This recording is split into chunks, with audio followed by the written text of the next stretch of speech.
मीठे तरबूज को शनाख्त करने के आसान तरीक़े जानें।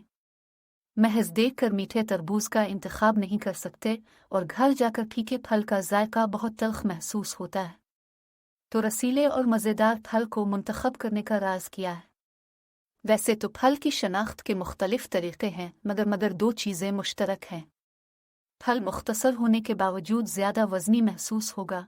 इसके मीठे होने का इम्कान ज़्यादा होगा क्योंकि वज़नी होने से इंदिया मिलता है कि फल में ज़्यादा रस, ज़्यादा मिठास और ज़्यादा जायका मौजूद है।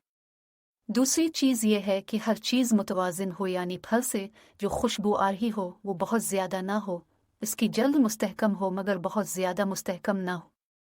तो मीठे तरबूज की शनाख्त कैसे करें? इसके चंद तरीक़े दर्ज झैल हैं। ऊपरी छिलका बहुत ज़्यादा जगमगा ना रहा हो। जी हाँ, ज़्यादा चमकदार छिलके का मतलब ये होता है कि फल अभी तक पका नहीं। निशान को देखें। एक अच्छे तरबूज में पीले रंग का धब्बा निशान मौजूद होता है। ये वो जगह होती है जहाँ तरबूज ज़मीन की सतह पर रखा होता है। अगर फल पर कोई निशान नहीं या उसकी रंगत सफ़ेद है तो इसका मतलब है कि फल जायकेदार नहीं। थपथपाकर देखें। पके हुए तरबूज को ऊपर से थपथपाने पर ऐसा लगता है जैसे किसी खोखली चीज़ को थपथपाया है।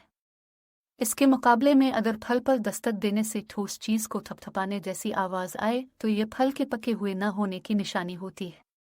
गोल फल का इंतखाब करें। बैज़वी की जगह गोल तरबूज ज़्यादा मज़ेदार होते हैं, तो छोटे मगर गोल शक्ल के तरबूज को तरजीह दें। मीठे तरबूज को शनाख्त करने के आसान तरीक़े जानें।